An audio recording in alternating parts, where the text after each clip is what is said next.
Number 10. What is the difference between acceptance and giving up? Hey, my name is Wu Wei Watts. Thanks for stopping by for another video game commentary. Today's question is a good one in my opinion. It was inspired by an essay my sister wrote exploring the subtle differences that are commonly misunderstood between the two ideas.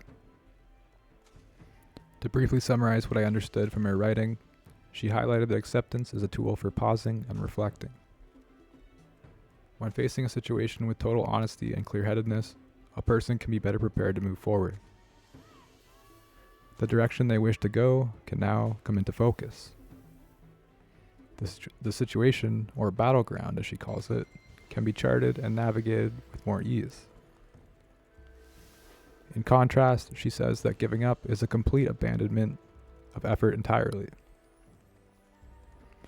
There is no attempt at charting a path through the battleground. No maps are studied, no direction comes into focus, and the situation cannot be learned from. The following paragraphs were written by me as a complimentary essay to her thought-provoking writing. I hope you enjoy. Here goes. To keep my ideas aligned with some sort of theme, I'll do my best to respond to the sentence that resonated with me the most from your essay.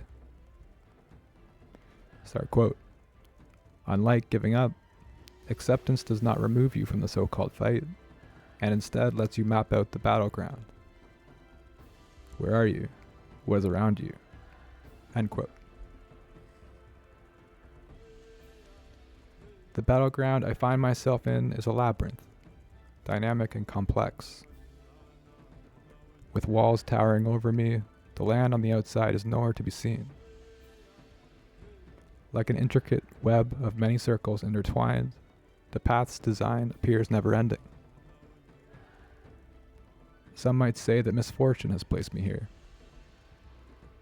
but I consider myself lucky.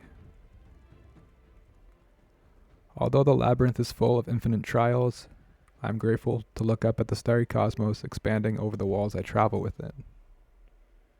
It reminds me that infinite trials inspire infinite possibilities. Awe and wonder meet me here when I consider this. How long have I been traveling within this labyrinth? I wish I could tell you. I was told there would be a center if I kept walking, but lifetimes blend like the rushing mixture of a mighty waterfall. Come to think of it, I can't quite remember entering the world of the labyrinth. Eons cascade upon eons, and as has been said before by George Harrison, the further one travels, the less one knows. Many obstacles and illusions manifest as the path is walked on. The so-called fight is day to day. In some cases, depending on the intensity of experience, a fight must be managed from moment to moment. All along the way there is always a battle, some larger than others. To win a small skirmish amid the larger war can be the difference between life or death. Or it could lead to a cessation of endless walking and a relief from suffering. Why would I write this, and what does this mean exactly? Well, if the battleground of life is designed like a labyrinth, then the question of giving up is out of the question. Unlike a maze, a labyrinth has no dead ends. It is a path perfectly designed to reach the center, as long as you keep going. So, in conclusion, we must keep walking. Having said that, we can acknowledge that the walk is not always easy. Although there are no dead ends, the way is nearly always obstructed by something. The water could be deep, a demon may block the path, or a door may only open with a correctly answered riddle. The effort required to move through these can be substantial. We meet many travelers along the way, but also lose many at the same time. We make mistakes. Tragedy seems to know no end, and cynicism fights for our attention at every turn. Sickness and rejection, sorrow and humiliation, exile and violence. The list goes on, and what we come to learn is that darkness is not easily traversed with all light. This gets me thinking though. A light. Where can we find a light? Well, to stay with the theme of your essay, our light is a map. An overhead view of the labyrinth and all its obstacles, puzzles, riddles, illusions, and mysteries. Sure, the labyrinth has a center no matter what, but why make things more difficult on ourselves? Why not travel with more ease? By mapping out the obstacles in front of us, we can better prepare to face them. If we can understand how far we have traveled and how far we have left to go, then we can at least know what we are up against. The first step is to accept that we are lost and that the design is feeling more like an illusory maze than a clearly designed labyrinth. I must insist, though, that the battleground is not a maze and is indeed a labyrinth at heart. The map of this battleground carries a slightly humorous quality, and you might ask what that is. Well, what's funny about our situation is that the map is always with us, even if we don't realize it.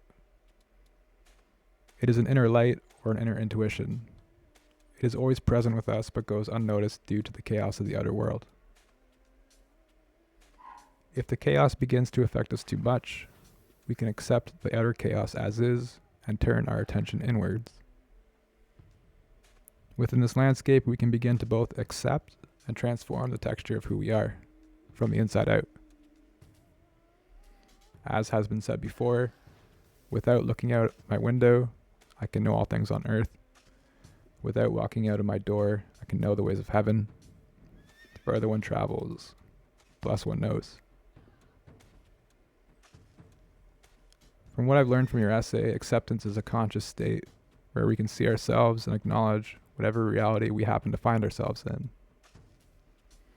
In this state, the map is in our hands. The light is on. We can now discern a way through the labyrinth with more clarity. At this stage, transformation and even letting go can become possible.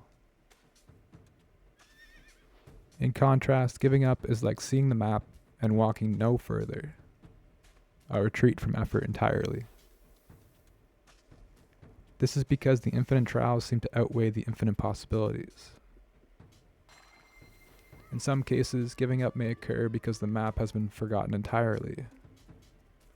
An unfortunate microcosmic forgetfulness, a severed tie to the greater map of the universe. The good news though, I'm no guru, but I believe this tie can be mended and is bound to be mended eventually. You mentioned burnt bridges in your essay, and I do believe an honest effort to repair these bridges should always be considered. The stronger the connections on the map, the easier it will be to reach the center. Oh yeah, you may want to look up kintsugi if you have a chance. The philosophy behind it is related to the beauty of repairing what is broken. So, unlike giving up, acceptance does not remove you from the so-called fight, and instead lets you map out the battleground. Where are you? What's around you? If you can accept where you are positioned on this map and know where you want to be, then as Paulo Coelho said in The Alchemist, and when you want something, all the universe conspires in helping you to achieve it. End quote. Doors begin to open, and the path expands spectacularly, like the starry night strewn high above the labyrinth walls.